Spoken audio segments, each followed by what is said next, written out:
Dr. Garg, you're muted. So can you listen now? Yes, yes, we can hear you. I think team was not starting. I was having some. Okay, okay. Okay. We can go ahead. Okay, let's just open my files.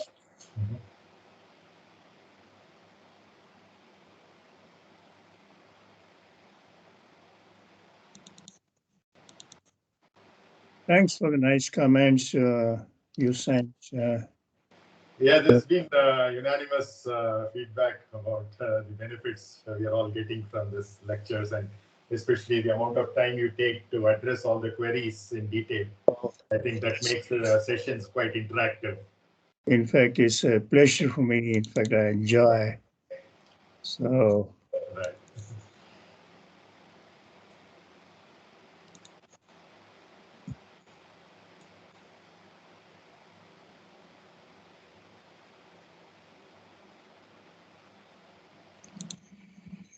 Okay, now let me just share my chat. Open chat. And some questions, answers. Okay. So before I start, there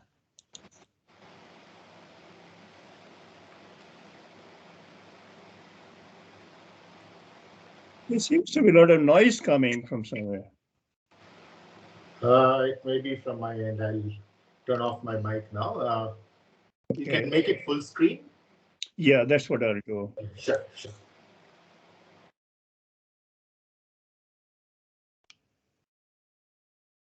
Okay, now, before I start my presentation, let me just try to answer a few queries. One was, I think there was some question from someone about large notch damages, although I might be talking about the notch analysis later on, but I thought the hundreds of publications, thousands of people over the world have worked for the last 40 years in the notch analysis according to the composites, small or large, and several methods available. So I just had this slide. Literature is full of methods for large notch analysis. I won't be discussing in detail now today. And detailed discussions for notch analysis definitely separate lecture. But this one slide I just wanted to show you, which is in my notch analysis lecture series. So notch strength analysis of composites, notch analysis. So when you want to evaluate the residual strength, there are many semi-empirical approaches. There's no exact solution for the notch strength determination. They're all semi-empirical. And then FEM methods. In semi-empirical, there are linear elastic fracture mechanics methods. And one of the most popular method in the notch analysis in the composites is a point stress analysis, which was given by Whitney and Newsmer in 1973. And this method is pretty popular. And normally I like point stress criteria when I'm working with the notch strength analysis for the composites. Then there is any Mar and Lin approach. This Mar was professor at MIT and Lin was a student when they developed a method which is again an empirical method, semi-empirical, two-parametric approach. Strain softening cohesive zone, which is used quite a lot now when you are studying the damage propagation in composite. Especially this is more useful when the compression loading is there. And I had developed some equations for this cohesive element strain softening for predicting the compressive strength of the laminates when the damage is propagating sometime back in point. R-curve method, which is in metallic structures, also resistance curve methods, similar philosophies being used in the composites also. However, the details of these methods, if time permits, I may consider delivering a lecture on notch analysis, which could be useful later on. But currently, I won't be considering anything in this particular lectures. Then FAM method, VCCT, which is virtual correct closure technique, very powerful for FEM, LEFM, cohesive zone modeling, and continuous damage mechanics. There are many methods which are being used in order to determine the damage propagation in composites with limited success, because all those methods which are available, they have to be substantiated with the test data, and basically they again become semi-empirical, because normally what is the philosophy that you run the FAM model and test a few panels, then generate the hundreds of different parameters using the FAM, and then you develop the empirical equations considering those parameters. There are many softwares now available when you can optimize the parametric studies. So, and that is what quite often is used. So it becomes again semi-empirical, that is test, FAM, and then developing the equations for predictions of the damage. Because the issue with composites is there are large number of parameters which influence the damage propagation for the notch analysis. Okay, so this is the end of this slide. Then, of course, the delamination resistance prediction, similar to what the through thickness notch is there, compliance method by Calvin O'Brien from NASA, Langley and Virginia Tech, virtual corrective element VCTEM, Davidson's approach, quite popular, strain softening, cohesive law, linear elastic fracture mechanics, resistance curve methods, and in FEM, VCCT, LEFM cohesive elements for delamination resistance. Okay, now, so I won't discuss much on this. One of the issues which when I discussed that analysis method last time, and when I was showing various modes like strength, stability, damage tolerance, the vibration and so on have to be checked for the laminate, and then the fitting analysis, all those modes. So someone asked about the mode. So I thought it might be just better if I just show a few slides giving you some feel how you will proceed with the analysis. Now, what you see on the screen, of course, this I just wrote the declaration because the picture I am taking is a Flaperon 787, but it has no resemblance with the analysis what I am going to just demonstrate. So I thought, let me just show you this Flaperon, which has two hinges. So we have this hinge and this is actuator line. So what you are doing, and there's a air load distribution. So I've just shown just diagrams in this one. So when you start any structure analysis, first thing is you look into the external loads applied on a structure, and then you determine the reactions. Once you determine the reactions, then you will draw the shear force bending for the analysis of the structure. So suppose you have resultant air load on the structure, this Flaperon side. Of course, the loading is quite complex, realistic loadings, not so simple. And there are hundreds of flight cases which need to be considered when you're designing a component. So suppose this loading, then the reactions, I've just shown the reactions, actuator and hinge reactions. Okay, in the next slide, I've just what I've done here, just to illustrate simple example that you, rather than considering say air load, I'm just considering a pure torque, and actuator is trying to pull this, so that means it has to be, this is a hinge point, it has to be reacted by this, and then it has to react over here because this becomes like a torsion box. Okay, so you're applying a pure torque in this one. Just to simplify and demonstrate an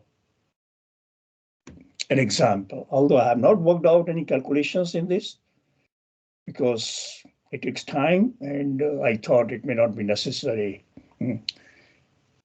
I just want to provide you the feel how you would start this structure. Now the thing is the internal structural detail. Suppose we consider one spar over here, the leading edge spar, and front is, there's a front spar, and then there's an aft spar. So I've just shown it's a wedge type of structure, upper skin, lower skin. This is one spar, and this spar, this is a front spar, this is an aft spar. And there are plenty of ribs in it, suppose. So taking a section over here now, and this is a trailing edge, of course, of fasteners over here. So how would you start with this now? Suppose you have this structure, a wedge structure, which is under pure torsion. So you would determine the pure torque and why on this. And you know you would have done from your mechanics course for a torsion box that you determine the shear flow. So in next slide, I just try to show, okay? So you have the torque applied, then you will have a shear flow along this skin, assuming the constant shear flow here. Q1 and then Q2. Okay, simple. So you can use the book, the Broom, and determine the shear flow on the skin and this spar webs. It has to pass through this one to make it like a torsion box. Simple.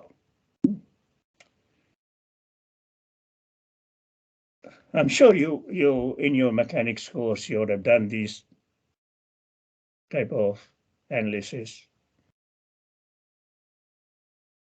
Any response? Hello? Yes, sir. Yes, Dr. Garg, this is the part of the course that we have on thin wall structures. Yes. Yeah, good. So now what happens here, I just, trying to show you. So this is a skin part, we take, say, skin panel between two ribs into the page, the ribs, okay? So suppose you want to determine the stressing of this one, you want to design the panel. So you have between the fastener lines, say this is a panel, and what you do, of course, when you're doing, you can consider only a small element even. So suppose it's a constant shear. Okay, now, because this is a leading edge over here, is a fastener line, of course. Sorry, this is a leading edge over here. There's no shear over here. The shear has to be reacted to the fastener line, right at this spar line. Nothing happens over this free edge. But here, there's a continuous edge into the page, so you don't have shear. This also continuous on this side. So you have the shear over here, okay? Now, what happens with this one? So you consider like a laminate, a panel. I'm just trying to show here. You have a panel under the axial forces and these moments, a generalized scenario for the laminate analysis, structural analysis, okay? So in this case, we have only the non-zero NXY, NX and Y, others are zero. And then what happens using a laminate theory, really, if you have not done the laminate theory, or probably you might do it in graduate course for the composites, then using the laminate theory, you can determine for the applied forces and moments. So before that, you need to have geometry of it, that is thickness. So assume a laminate thickness, number of plies, layup, and the material properties, feed into the laminate analysis program method, apply the loading, then you can generate the ply strains, ply stresses. And then using the ply strain reliables, you can calculate the margins, okay? And then you can iterate the solution until you get a positive margin. I've just tried to show over here, this is in my main presentation slide also, laminate ply strain margins. Here, what I'd shown basically, when you are doing the FAM modeling, you have thousands of elements, and for each element, you will have the load distributions and X and Y. So each one is considered like a panel, okay, elements. So using a laminate theory, you determine the E1, E2, gamma 1, 2, which are the strains in fiber direction, transverse, and the shear. Generally, what happens in the design, we consider 0, 45, minus 90, let's say standard practice of the laminate plies directions rather than considering any odd type of layups like 30 or 40 or 15 or 20. No, that's not the practice in the industry because that makes the analysis more difficult. Although in certain special cases, those type of layups are being tried out in order to optimize the structure. But usually that is not a usual practice. Maybe in the future when more of the optimization of the structural layups is done, or layups might be popular. So what happens in the analysis normally, once you get ply strains, we normally calculate E1, E2, gamma 1, 2 in each of the fiber directions. So I've shown here, so in each of the ply, you will have, one direction 0, another 90, and they'll be rotating. Some ply will be 45, so that 45 ply will have a 0 degree fiber, as 45 fiber becomes a 0 degree. So in fiber direction, so what happens in this one, for each of the ply in fiber direction, you calculate E1, E2, gamma 1, 2, and then using the reliables, you calculate the margins. I've shown over here, this is a laminate, and this is ply strain. Suppose there's a bending also, so you'll have this strain variation, which is, if there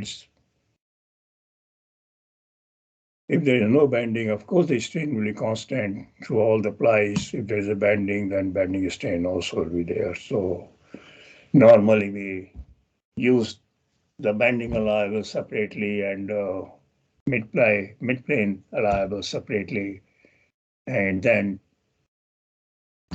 interact them to determine the margins. Or conservatively, we would ignore the bending reliable and just consider in-plane reliable, which are more conservative.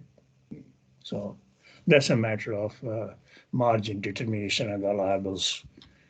Okay, now I won't discuss in detail how do you calculate all the margins, because again, that becomes a analysis lecture separately.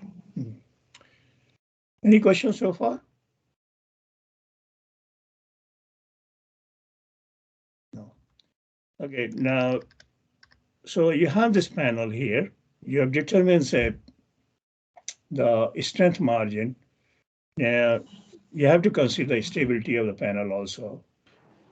Generally, in practice, of course, the panels, when you're having, they are not just like a rectangular, they're quite funny, triangular or parallelepipeds, different shapes. And the loading also will be changing. Not here, I consider it's a constant shear, but in practice, you will have the variation of shear, you will have axial loads, and that makes it complicated for the stability analysis. But assuming, for simplification, because what we are trying to tell you that what you do really, you need to analyze the structures for each of the mode of failures based on the stresses to determine the margin. So it's strength mode, then the stability.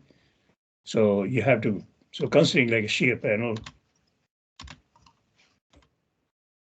so assume all the edges to be simply supported. So this is a fastener line over here, and you would consider the A and B probably in the buckling of metallic plates. You would have done this. How do you calculate the critical buckling stress for a panel? Similar methods are there in composites also. So suppose you assume all the edges to be simply supported. Panel dimensions have been ripped. Fastener, space fastener, use a stability analysis to determine the buckling critical load, and then calculate the margin. And consider, suppose the margin is less than 1, less than 0, then you have to either increase thickness or adjust the rib spacing and so on. Okay, now this is when we are considering that we don't allow the panel to buckle until ultimate load. But if you do this, then your structures are going to be very heavy. Then normally the practice is when you have a thin sheets in those regions, you would allow the skins to buckle. Even the metallic structures currently, if you see all the airplane skins, they buckle.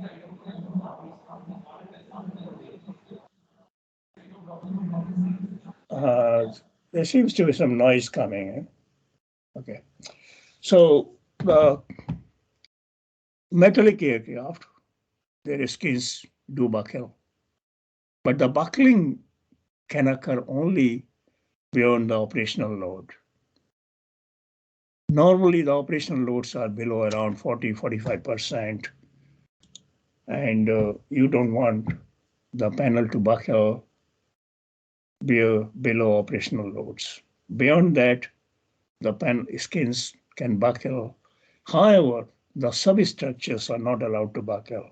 Substructure mean like stiffeners and the spars or the ribs. The reason being, if the substructure starts buckling, then you would have no strength left, and then you'll have a failure of the structures. Next slide, I just share. Say skin allowed to buckle beyond operational loads. So skin is allowed to buckle above operational loads, say 40% of ultimate. Substructure is stable until ultimate. Overall structure is stable until ultimate. Analysis methods, semi-empirical methods, semi-diagonal tension. Where you might have, this is, suppose you're using a broom, you could calculate what is this method. FEM using nest and abacus, that's what normally is used by the industry because the structures are very complex. You have the skin thickness varying, the loadings are complex, and then you have ribs, stiffeners, all that. And there's no simple method. Using a semi-empirical method, it becomes difficult to analyze the stability. So generally, these days, nonlinear analysis using abacus or Nestran would be used in order to consider the stability of the panel. So that means strength, stability. Another thing is when you have the ribs and skin, and there's a pressure, aerodynamic pressure over here, although I'm not considered in that analysis which I've shown, but when the aerodynamic pressure is there, or some other loads are there on the skin that it tries to pull. And what happens over here, when you have this load applied, there's a bending over here at the radius. This is trying to open up like this one. And due to this moment, it creates the interlaminar radial stresses. If you have a metal, for metal, there is no problem, of course, because the through thickness strength is same as in-plane strength almost in the metal, the isotope material. The issue with this composite is the laminates. It's very poor through thickness properties. So interlaminar properties are very low strength. And this is a peculiar problem with these ribs when we are designing in composite structures, the ribs or spar radiuses. Ribs especially quite often in the composite, they are designed by this radius only. Let me tell you that.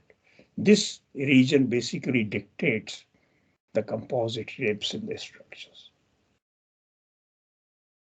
And especially when the skin is buckling, post-buckling characteristics, they impose much higher interlaminar loads on the ribs, radiuses. And so this is opening moment which causes interlaminar radial stresses.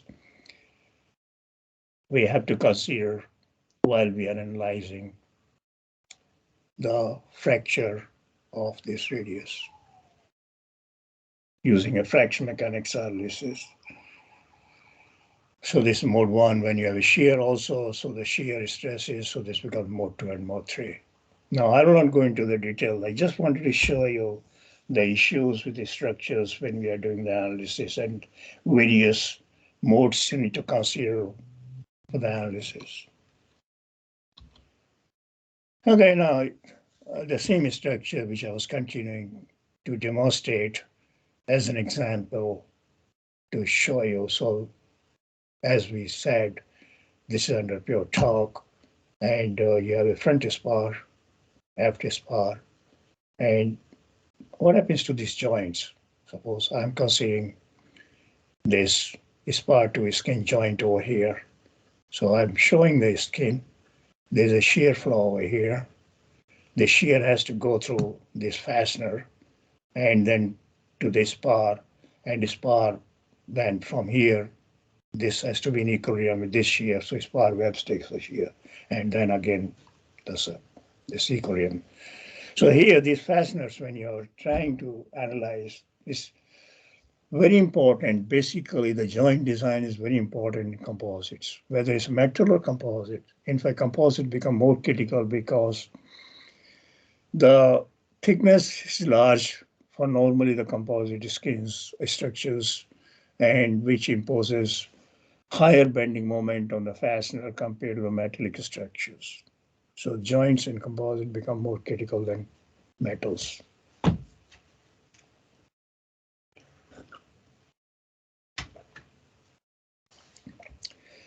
So we have this shear flow, and how, what is the force over here? I think it's easy to calculate. Fastener force, which is in bearing, NX Y, which is a shear multiplied by P, which is a fastener pitch. So the fastener load becomes this one. And that is what you will do then. Using this fastener load, you will analyze the skins, the spars, flanges for the particular type of fastener diameter, depending upon the bearing reliable for the material, and calculate the margin. So you will design the fasteners, diameters based on the loading scenario. Yeah, I just showed some free body diagrams over here. The upper skin, so PF and XY, and upper flange load here. So I just split. Now, this is similar to you'll find in Brune when they're showing the equilibrium for a rib, how the loads get transferred from flanges to the web. And this is what happens. So web becomes under pure shear. The flange, the fastener load in equilibrium with this one, there's a lower flange. So it's similar to metallic structures. There's nothing basically new about the composites from this diagram. I just wanted to show you that another mode of failure is the joints everywhere. All the joints have to be analyzed for static and fatigue.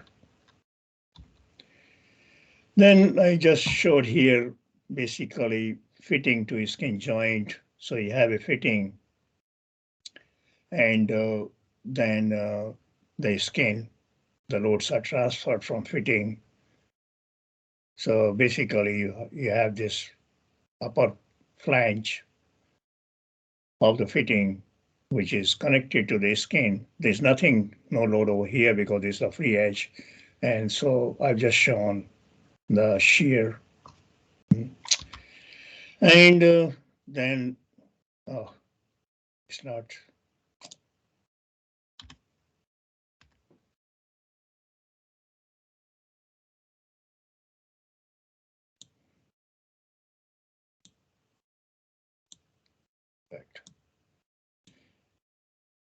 I think I didn't complete this free body diagram. I was trying in the end, but I'll complete later on. So the fitting has lots of fasteners, and you have this loading is passing through the shear, spreading through the skin panel, and then fastener will have the load. So you have to determine the fastener loads. Now, let me tell you, these fastener loads are not going to be constant. This load, if I just draw here, usually the way the load distribution might be, and this becomes, again, a load distribution problem.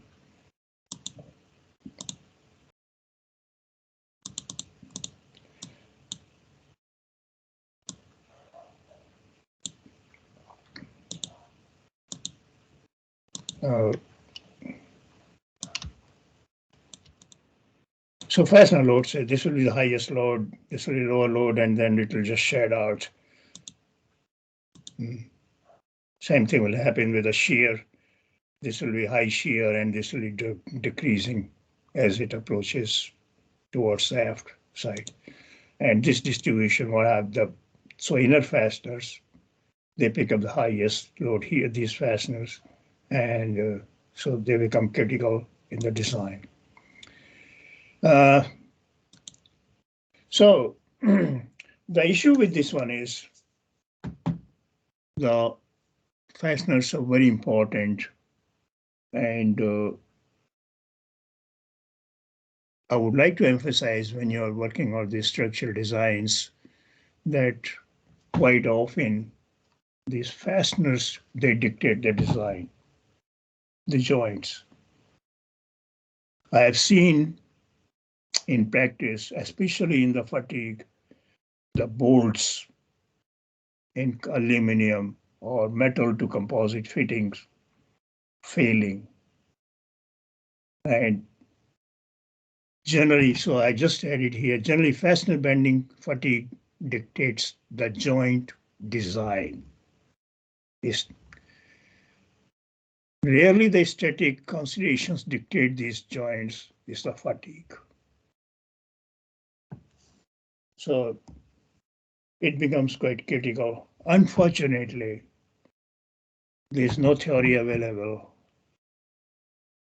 currently, to the best of my knowledge, to determine the fatigue behavior of the bolt bending in such joints. And when I'm talking about the joints in the bolted joint chapter, I'll demonstrate the various parameters which influence the performance of the joints. It's not only this, their joint sealant, their shames, and so on, and everything degrades the joint. And so we have done a lot of work on the joints, and I'm very particular about any design that joints are the first thing which one should consider. They dictate the design, essentially, and especially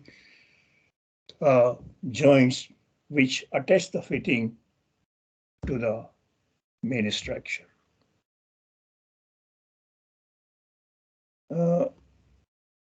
Then I just wanted to show you what you do for the fittings suppose you have the fitting, okay, schematically only, and the section is like I section.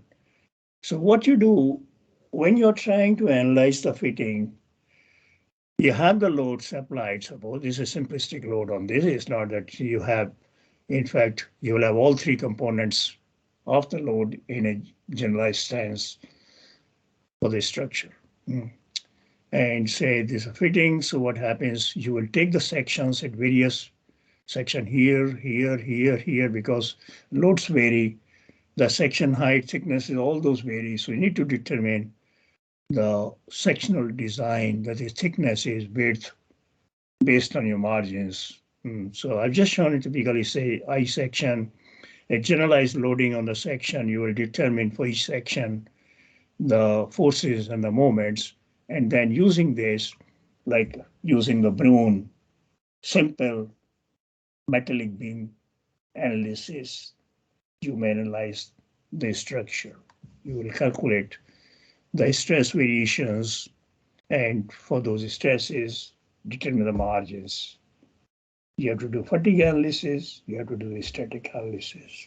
I think this was all about this, just to give you some feel what you will do as a structural analysis. Now, I've just simply said, suppose you have to design this structure in the company. Company will have dozen engineers at least working for more than a year to come out with a design. At least 1 year for dozen engineers. That much of effort this small component will take.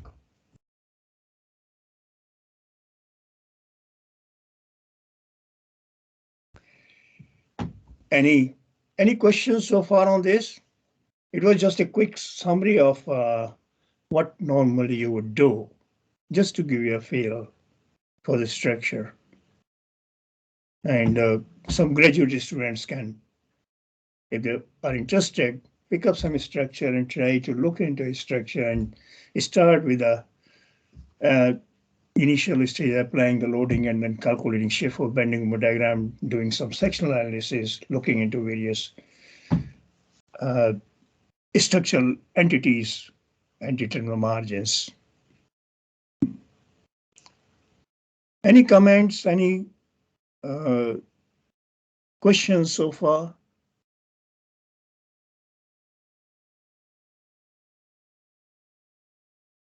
No? Sir, whether all these loads are verified during flight also, like using some structural health monitoring sort of? No. What happens for the real, we would design this structure, test it as a component level. Suppose we are talking of this structure. Then after analysis, first thing is we'll do a lot of coupon testing, small to determine the variables and test the special features. In fact, in my main presentation, I have got many of the special features for the elements testing. So I'll discuss that. But what happens? We do testing, then we'll test whole of this component in static and fatigue, depending upon the type of the structure, satisfy ourselves with the total design capability of the structure.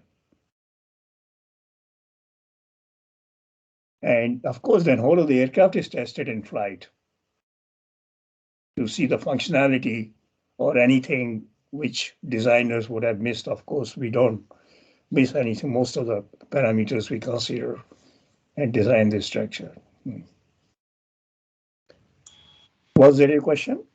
Yeah, sir. Okay, thank you, sir. Okay. Any other question? No? Okay. So now let me go back to the main presentation. I think I need to share the tray.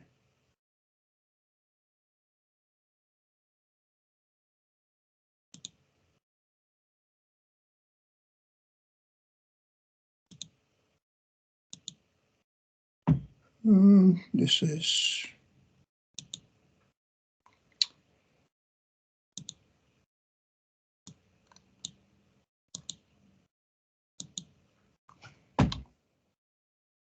Going back to my main presentation, let me just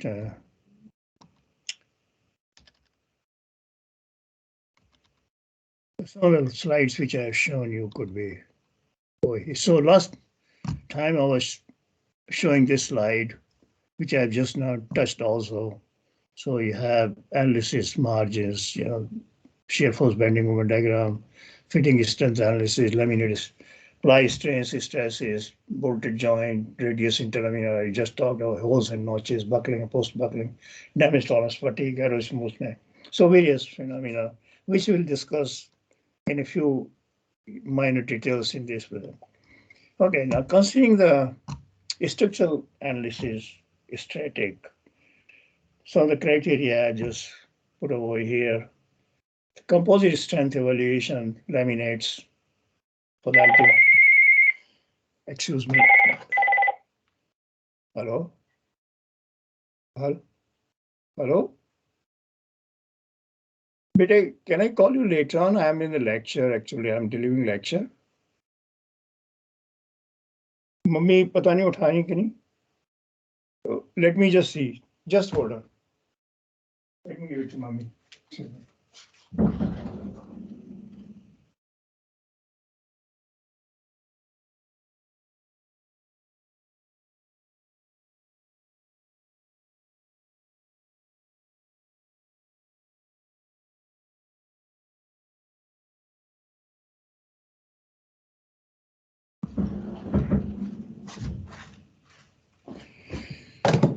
Sorry for that interruption. So we were talking about this composite strength evaluation, laminates, ultimate load, limit load, and regulatory load. So here, as I've discussed in earlier, damage tolerance, that for ultimate load, non-visible damages or undetectable damages, limit load, detectable damages. And this is regulatory load, which is a discrete source damage, 70% load. So you need to check for all this when you are designing this structure. I've shown this slide earlier. Okay, so joints, roughly, I showed the previous slide, of course, with a flip-around example I've just shown over here. So you are doing a joint strength analysis. So for each of the joint, you have to do bearing bypass, bolt bending, shear, bolt tension, pull through, all the modes of failure for a fastener, for each of the fastener, and write the margins. So there are thousands of fasteners, and you, of course, just put up in a spreadsheet and churns out the margins. In bolted joint analysis, again, when I think as a separate lecture, when I'm providing or explain for the bolted joint, but here I've just shown schematically a joint which has, I won't go into the details of this, it may be, which shows, suppose you pick up a fastener joint and then determine the bearing loads and the bypass load.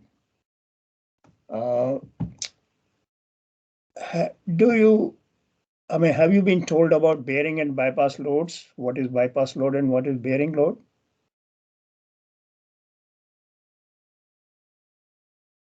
No, sir. Okay. Can I just then let me explain you? Let me pull out my another lecture notes to explain.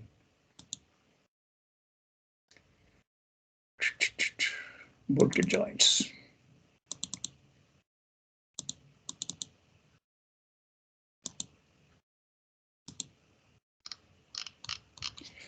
Just so I think it's a good idea to explain the differences.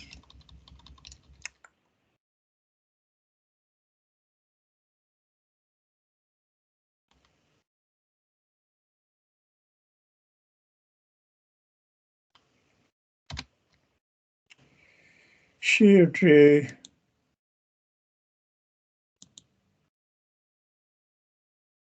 Stop sharing, shear tray. Compose certification. Okay.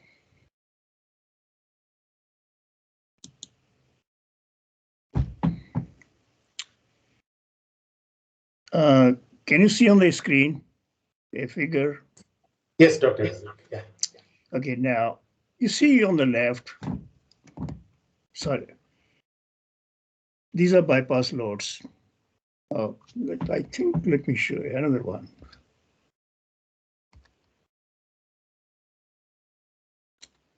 Get more clear.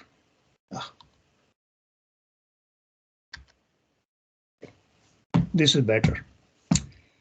So you have this joint where you are pulling this, then there's another one fastener and the fastener. Now this load is divided into this section. So you have this P, and I cut a section over here, and then the P1 is applied over here, the fastener load, and this is the load which is getting outside, because both the fasteners, assuming both fasteners equally react each other, P1 and P2 are equal. Then P1 and P minus P1, which is nothing but P by 2, plus P minus P1, and this load has to be in equilibrium with this one. So the bypass load is nothing but, so you are applying on a joint, there are a couple of fasteners. If it's a single one, of course, there's no bypass. But 2 fasteners, 3 fasteners, you will have the total load, then one fastener taking the load, and the remaining load out of this is which is getting bypassed from the joint, which is not at the fastener location. This is the bypass load. So this is the bypass load which goes into this one. What is bypass load? Bypass load is the load on a joint which is not reacted by the fastener. The load reacted by the fastener is the bearing load. So when you have multiple fasteners in any situation, and then you have to recognize the bearing load and the bypass load. The important thing about that is because bearing and bypass loads are interacted for the joint analysis. In metallic joints, the concept of bearing bypass loads is not used for the static analysis, but the fatigue analysis is used. But in composites, bearing and bypass interaction is very important. So if I'm talking about this bolted joint, I will explain more clearly about all the phenomena of the bolted joints design. However, I would just bypass this today. Go back to my main lecture.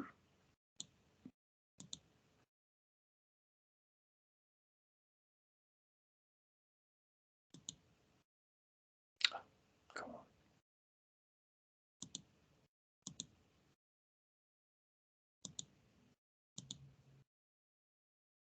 Certification, what happened? What is this?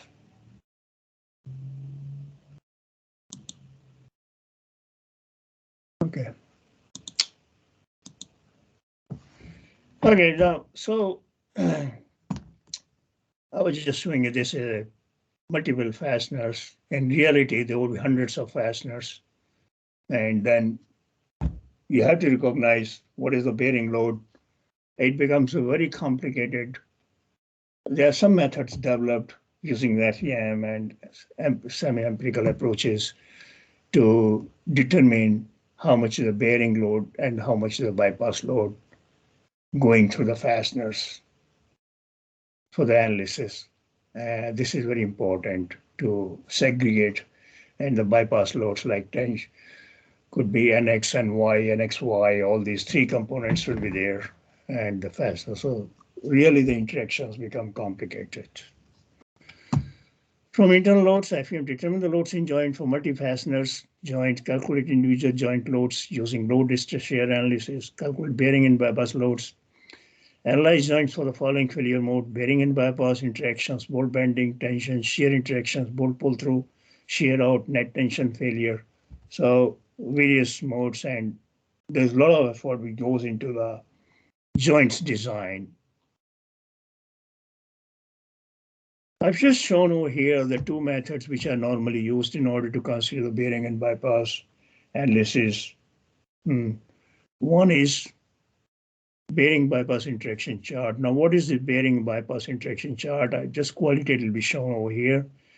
You plot the bypass strain and the bearing stress. Now, these charts are prepared based on the test data. There's no analysis available theoretically to determine the bearing bypass interaction charts.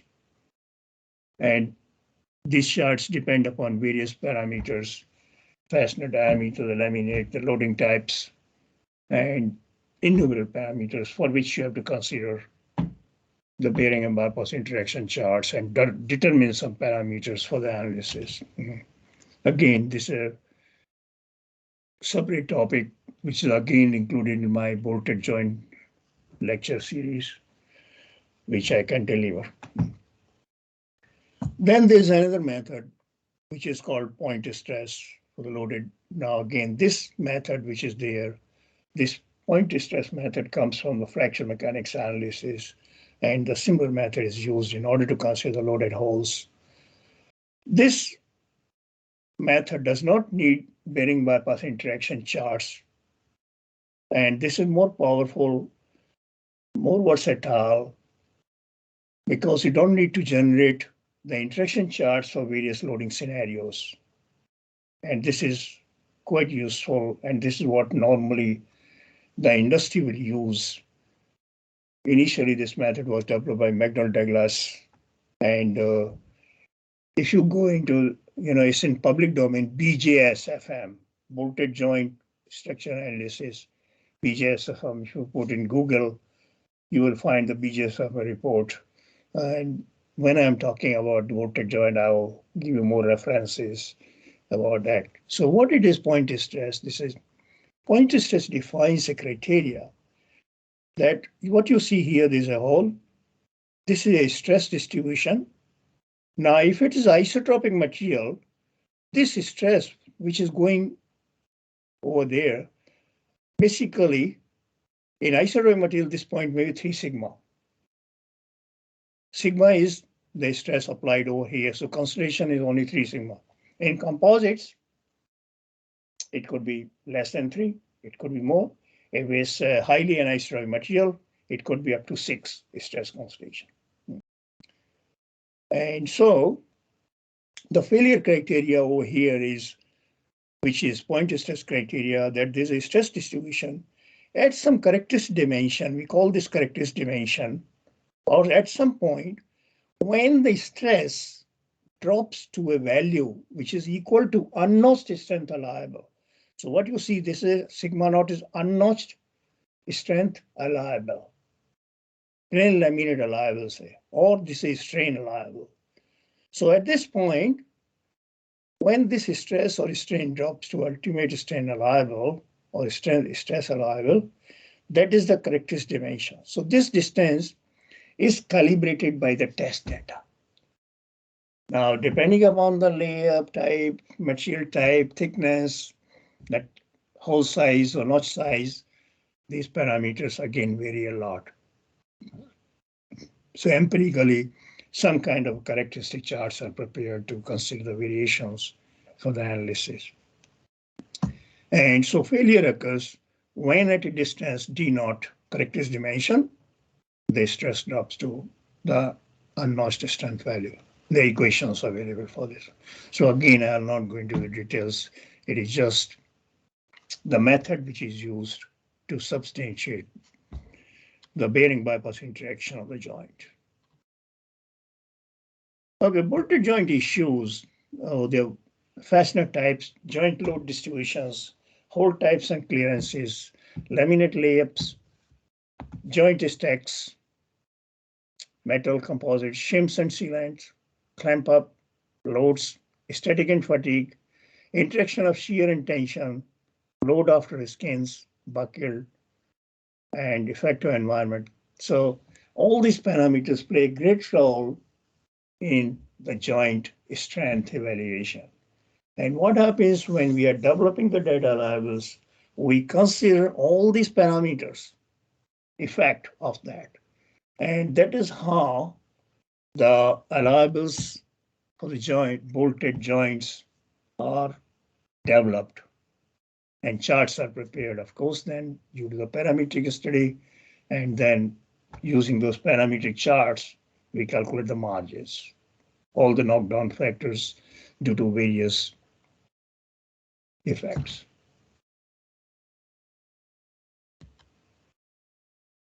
Any questions so far? No. Okay, stability. And I just talked about this one basically when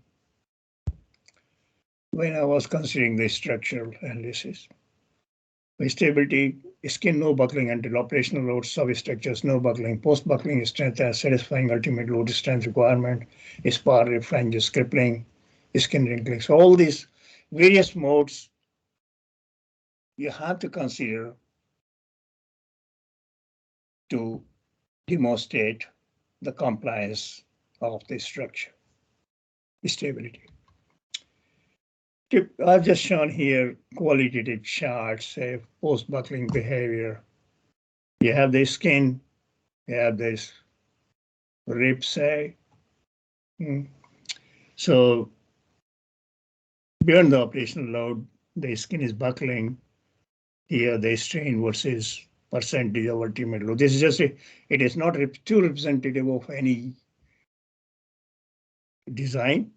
Just randomly, I've just put qualitatively hypothetical chart and say the bifurcation occurs around say 40% of the load, and beyond that it starts diverging. One strain gauge will read the compression, another will read the tension because the skin starts buckling or bending. So we try to limit this to the operational load. The bifurcation should occur only above the operational loads.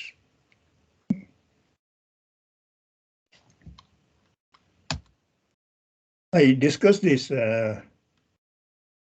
just now, the importance of the revised power radiuses in nonlinear analysis. It's important to consider this.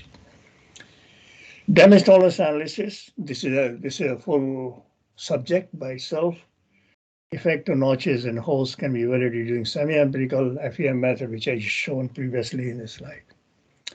Okay, composite structural fatigue criteria.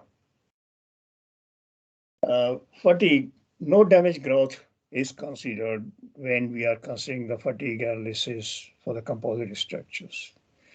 Manufacturing anomalies and the undetectable damages shall not grow during lifetimes. Visible damages not to grow for 2 inspection intervals. So that's important here. Manufacturing anomalies not to grow at all, but visible damages can be allowed to grow if they are growing. Of course, we use a no damage growth concept, but a small growth could be there. But if after growing the damage, the condition is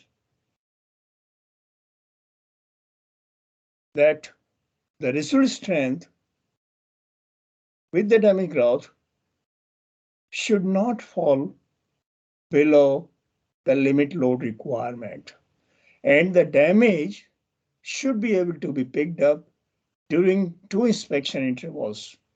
So damage is allowed to grow, but still the residual strength will be above the limit load within 2 inspection intervals. After that, during inspection intervals, when it's detected, it has to be repaired and obtain the ultimate load carrying capability of the structure. And this is substantiated by coupons. subcomponent and component test. So fatigue design endurance, this is normally we use the endurance limit approach. What this figure is showing, so we have some fatigue cycles during a flight. And of course, I have said inconsequential because a lot of small amplitude cycles, they do not have any impact on the damages or strength.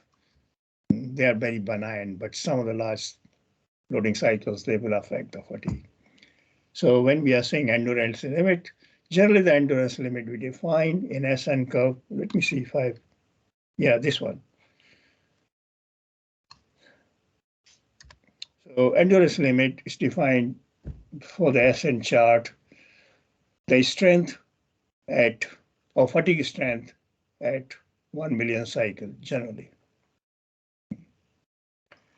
And so what happens, this maximum equivalent gag cycle load is below the endurance limit. This is our design condition, or in next chart, this one.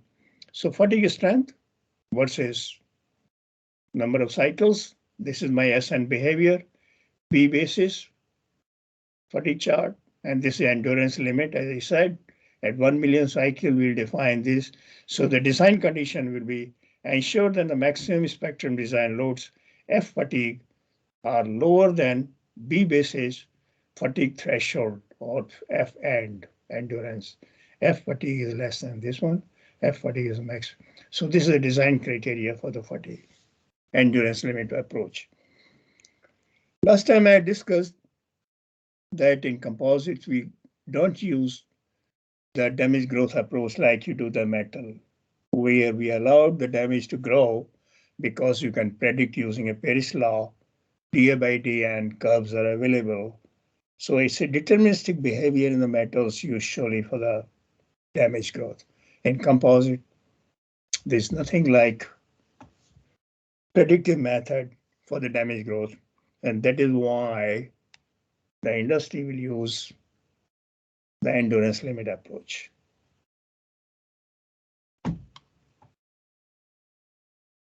Any questions on this fatigue? It's just a very brief introduction. I'm not going to the details of any of these theories.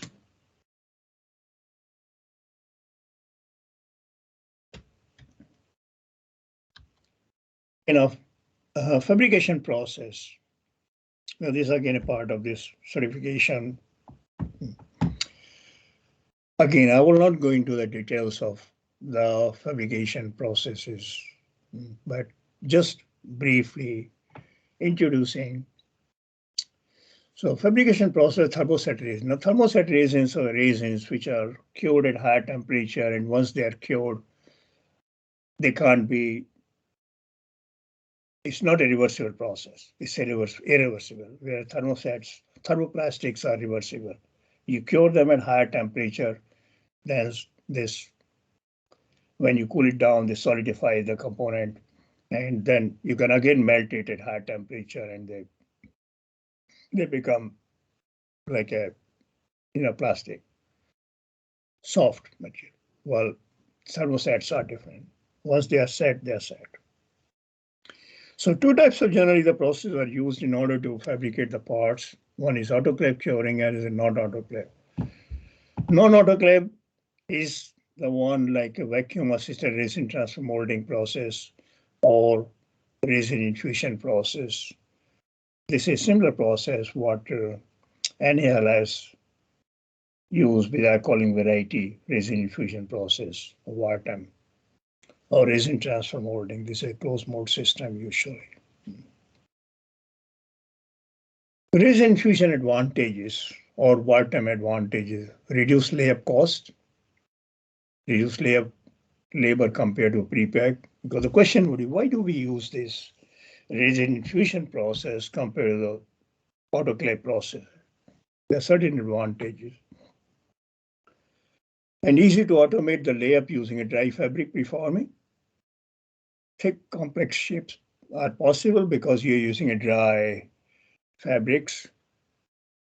No expensive autoclave required. Autoclaves are very expensive, and huge autoclave, if you have to make, it becomes millions of dollars for autoclave to cure a big, larger part. Huge autoclaves. Lesser requirement of freezer, because what happens in this one, the prepregs are life material, so that comes with the fabrics is coated with the resin, and that is prepeg. So it is life. Normally, the life is around 7 to 8 months or 10 months. Then the material has to be relived or thrown away. So that becomes an expensive thing. Whereas for the RTM or resin fusion process, you have the resin, which is life material, and the fabric is normally not life material. So you have only one component which requires a freezer, other component does not require freezer. So it makes it cheaper. No size limitation of parts, complex parts possible. A unitized structure means like integrating spar, skins, stiffeners all together. So that's a unitized structure. That's possible with the RI process compared to the autoclave process. Lower porosity compared to the prepreg parts. That's another advantage. Reduce production cost, reduce material cost, less scrappage, shorter processing cycles, and suitable for higher production rate. So these are the advantages of RI. Certain disadvantages are developing the process parameters for complex part fabrication to wet fibers. What happens? You lay up the part, and if part is large, it's all dry fabric because you are laying it, and then you are injecting the liquid resin. Liquid resin has to pass through all those as a capillary action, all the fabrics, and wet everywhere uniformly. It may so happen if the process parameters are not designed properly, some part may be dry and some part may be wet. That means you'll have dry spots, and then part after curing you will find part is not acceptable. So there could be a large part getting scrappages. That's a big risk. So the important part of this process development for the RI is developing the right processing parameters like injection rate, the vacuum bagging, the pressures, vacuums, the time for consolidation, all those. There are lots of parameters which need to be considered. Repair for resin infused parts may be fair. Another problem is with the repairs. Say, suppose this is a pristine laminate which is infused with the resin, so resin infused part. But usually what happens when damage occurs on a structure, you can't use the resin infusion process for the repair. That means you are using a prepreg. And it is possible the ply thickness of this material may be different to this one. And there would be incompatibility in the ply thicknesses, and then this repair becomes a bit more difficult. So that's another disadvantage of this incompatibility in repair and pristine materials. Why I try to show these advantages, because quite often in my lecture earlier, students had asked, okay, what are the advantages of using a resin infusion? Why you use it? That's why I added this slide to demonstrate that these are certain advantages for the resin infusion process. And that is why industry, if you see in aerospace industry, throughout the world, there's more emphasis of going away from the autoclave processing to non-autoclave, because autoclave processing for large parts are quite expensive. And to reduce the cost and reduce the time, these non-autoclave processes are being used. Okay, now autoclave process. Yeah. Dr. Gar? Yes. A couple of quick questions. Mm-hmm. I was of the opinion that prepreg based and autoclave processed parts have highest fiber volume fraction and compactness, and perhaps a minimum porosity and void content. I see it otherwise here.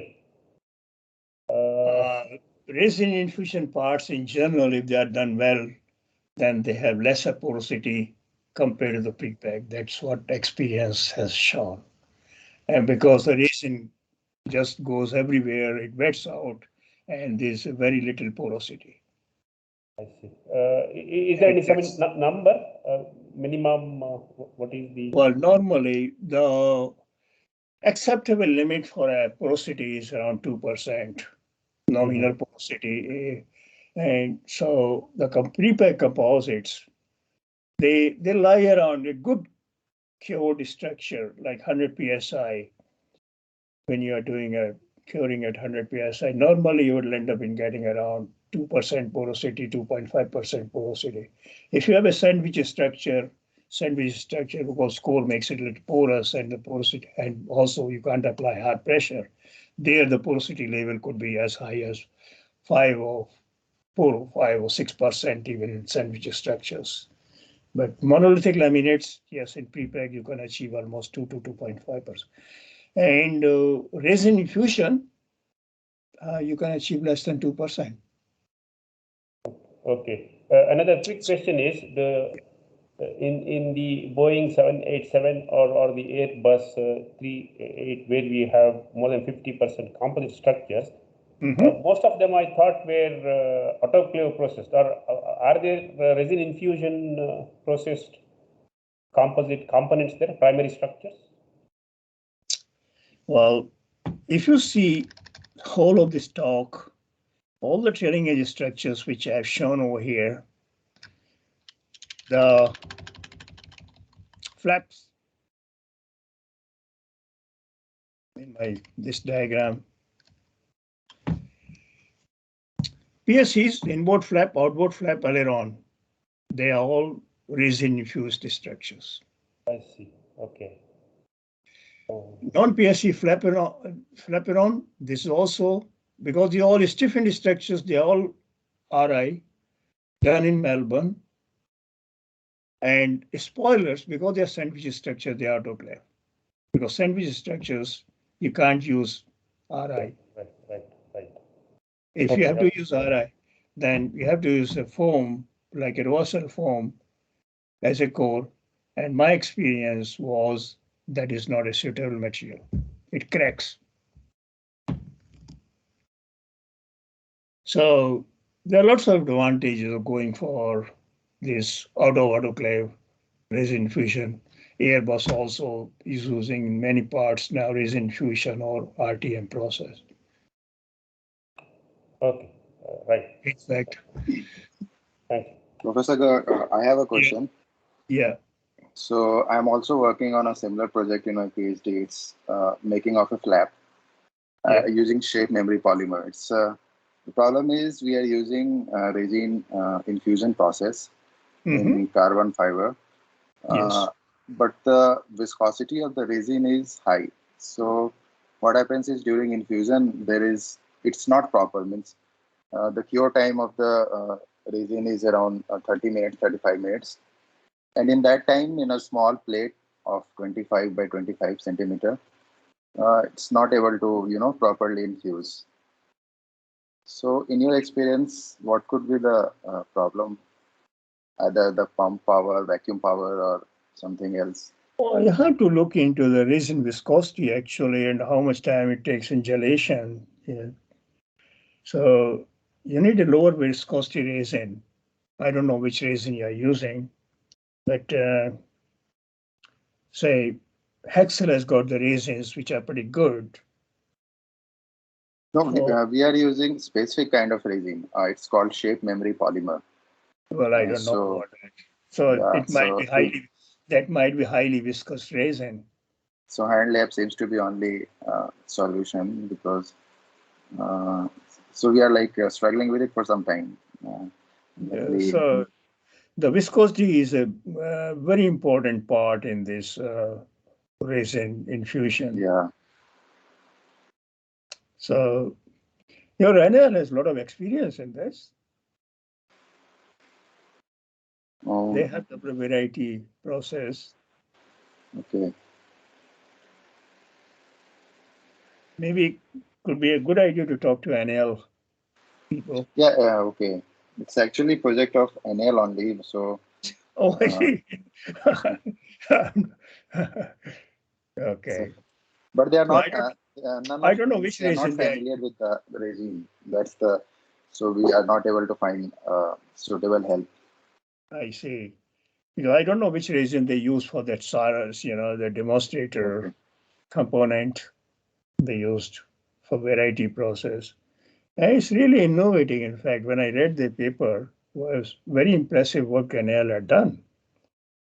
Yes, yeah. All integrated the structure, very good work. In fact, I would consider them to be expert because they have done a lot of work in this area. Yeah, definitely. They've done a lot of work. Yes, sir. So maybe a good idea to talk to them, what solution they have. They have good experience. Okay, sir. Thank you. When I was working, developing the resin transfer molding 25 years back, we had to play with lots of parameters for injection. But that time I was working with a closed mode system. Okay, I hope you should be able to find a solution after talking to NL and see. And you talk to the resin suppliers, maybe they may be able to help for changing the properties from viscosities to make it suitable.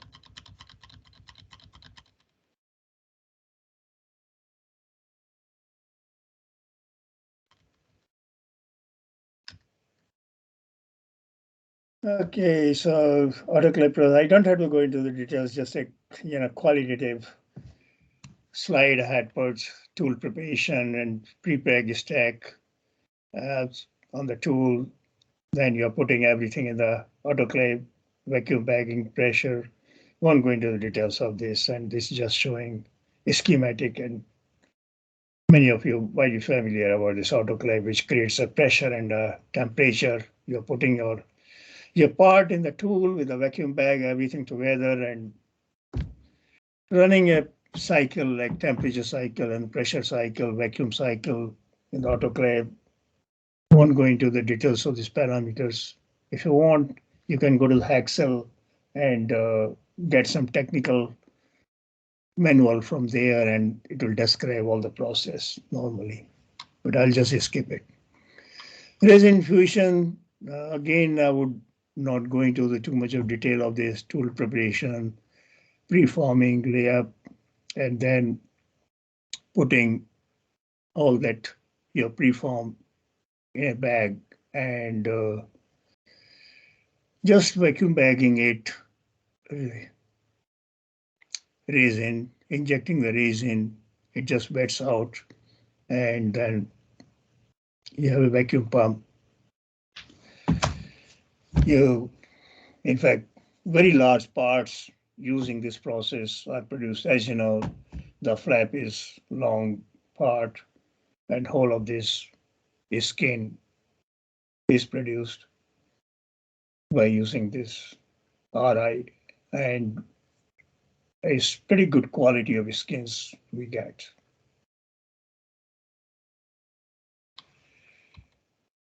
Okay, now major materials for processes. Autoclave, use the pre-preg, fabricant tape, core for sandwich, Vartam RI, dry fabric, resin binder, closed cell foam for sandwich structures, but not in current presentation, only stiffened structures. I don't recommend it. Okay, now testing and validation. So we consider building block approach, which is based on similar book 17. Introduction, I think I showed in the first lecture these slides, so I won't repeat. And I would start with this one. Building block approach is follow the process right from the coupon to the component test is divided into various groups. Block 1 or Group A is material specification and allowance development. Group B, design values and structural details, design verification. And then Group C, analysis methods and design verification. Group A, Block 1, material screening and selection. We'll discuss that in the next slides. Then material process and specifications, arrivals and design values, structural element test, subcomponent test, and component test. And I'll go into the details of each of these. I'll skip this slide, which is similar to a previous one, basically showing coupon element details, subcomponent and components as a pyramid of test. Okay, now block 1, material screening and selection. Evaluation of various materials. Select materials suitable for the product and process. Testing involves various physical and mechanical. The thing is, so in the beginning of 787 program, for this one, when this program was using the resin infusion process, at that time, materials were not qualified for the resin infusion process. So that means company had to determine or find a suitable material for the component. That means fabric, resin, binder. So lots of investigations had to be done for the material screening. The various suppliers, various materials were qualified. Oh, sorry, qualification comes later on. They were screened based on various mechanical tests, some chemical tests, the physical test, the properties from manufacturer, and in-house determination of the property. So it included or involved the evaluation of various materials, select materials suitable for the product and processes. Testing involves various physical and mechanical tests. I think we might have tested several materials from various sources at the time and finally selected a particular material which is being used to fabricate these parts. So material screening, we have fibers. So that means you have to screen the fibers, whether it's a T300 or T700 or T800 or AS4, various fibers are available. So naturally, one has to consider various fibers to suit your requirement, and then fabric type, whether it's a plain weave, 12, 5 harness satin or 8 harness satin. So one has to select that. Again, that depends upon the cost, the ply size. So you take a decision based on that. Toes, I have not mentioned the fibers. When you're selecting the fibers, normally then toe, whether it's a 12K toe, 3K, 6K, normally what happens, 3K toe, fabric becomes expensive. So generally, they would be going for 6K, 12K, or 24K even.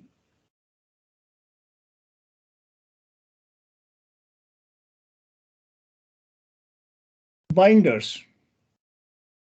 Binders are really peculiar for them. There are many types of binders, like say Hexel.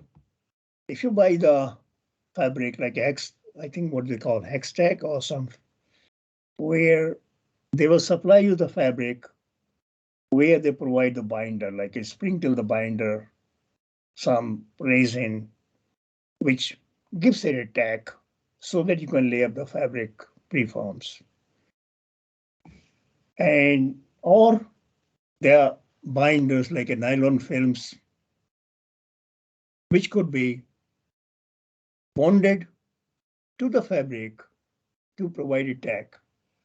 And also that nylon film could also provide some toughness, interlaminar toughness to the material.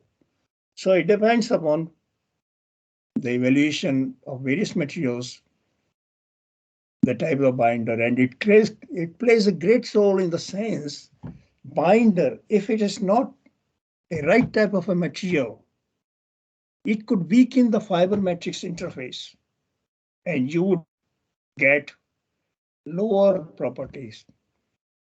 When I was working in the beginning of the program, when Axel was developing the materials at that time, of course now they're pretty good materials developed by Axel. Almost, I would go back to almost 30 years when they were developing these resin transfer molding materials, fabric, the resins, the binders.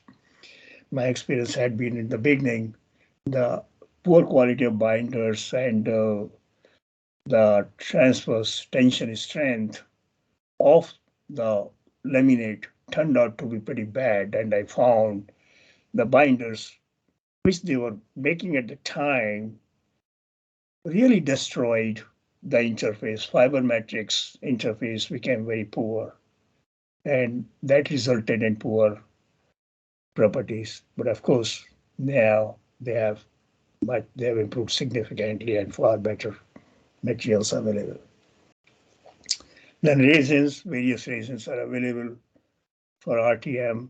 Again, we had to evaluate various materials and finally select a particular material. I think now is coming to an end of this time now today, getting almost what is here 9 o'clock going to be. Might just close this talk and start from in the next lecture from here. Are there any questions for today's talk, and so that I can answer them or prepare the answers for you people next lecture?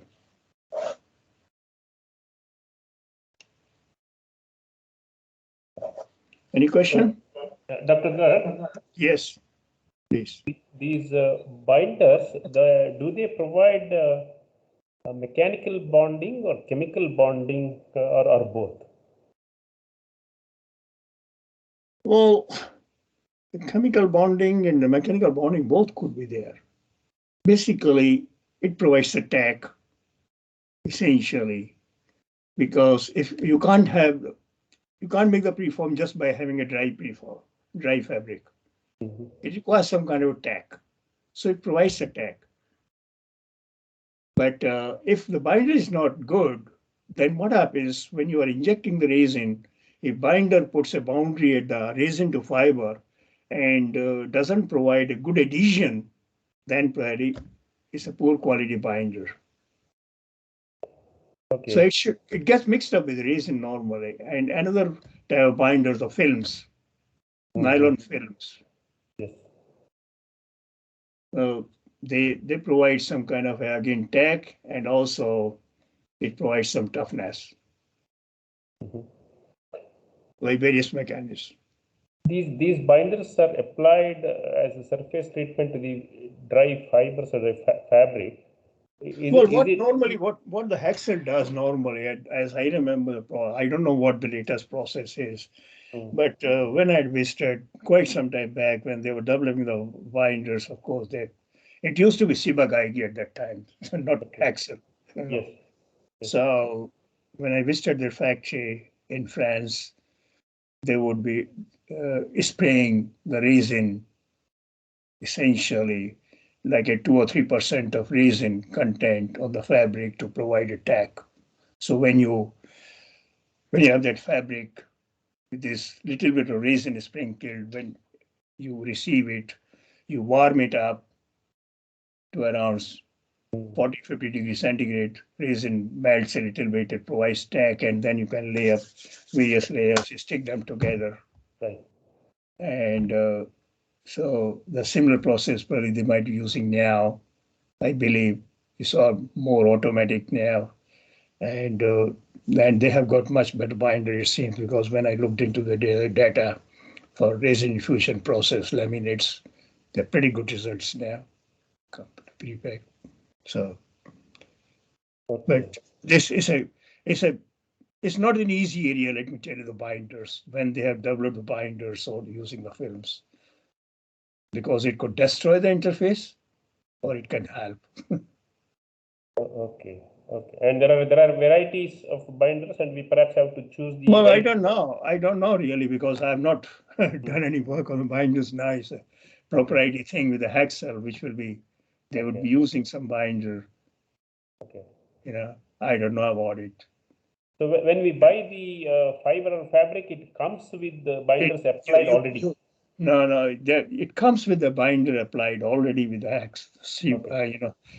When you go to the Hexel website, look into the RTM materials, and you would find that the Hexel fabric, which is coated with the binder. Okay. I'm sure EDA would be buying similar material. I don't know which material, but should be a similar one.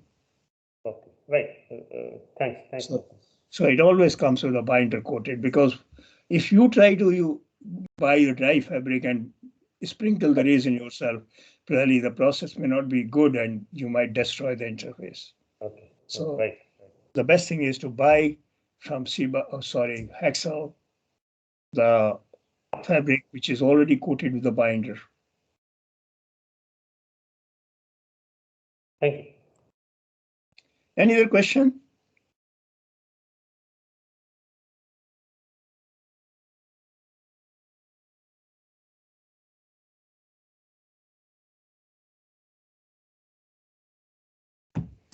Avinash, you have your hands raised.